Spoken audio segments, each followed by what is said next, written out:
Bonjour à tous. Le 29 avril, j'ai fait une canalisation et j'ai demandé à mes guides à quoi on pouvait éventuellement s'attendre dans les 6 mois à venir. Et c'est vrai que je n'avais pas publié encore cette vidéo. Les vidéos, ça prend toujours un peu de temps.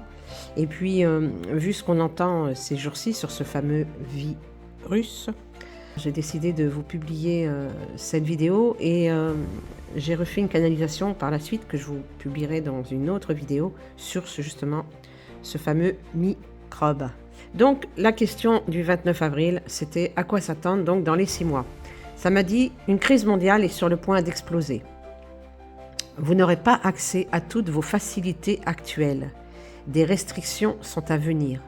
Une liberté pas aussi fluide, restriction d'essence par moment. Vos déplacements ne seront pas aussi bien organisés, des barrages par endroits. Des déplacements donc limités, dus encore, j'entends, à une restriction d'essence, des barrages mis en place par des manifestants qui voudront remettre de l'ordre dans le désordre organisé de la France. Pénurie aussi dans les magasins sur certains produits, défaut d'approvisionnement pour certains produits, donc notamment sur des produits élémentaires, dans le but de nous pénaliser et nous remettre à la page d'une discipline. Ils remettront par contre en route certaines raffineries, puis les arrêteront, juste pour nous donner le goût. C'est assez tordu en fait. Un gouvernement mal positionné, un chaos assuré. Reprendre son pouvoir serait nécessaire pour ne pas sombrer et se faire dominer.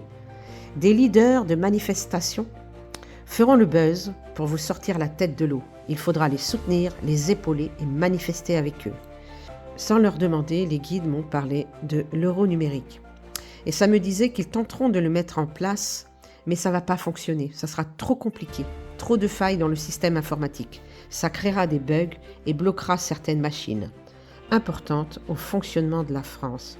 Alors ça, c'est plutôt positif. Ils seront obligés de faire machine arrière, un système non adapté et trop prématuré. Et j'entends ensuite certaines centrales ne pourront plus fonctionner correctement. Même au point de vue bancaire, c'est créer des complexités dans leur système irréalisable dans votre pays.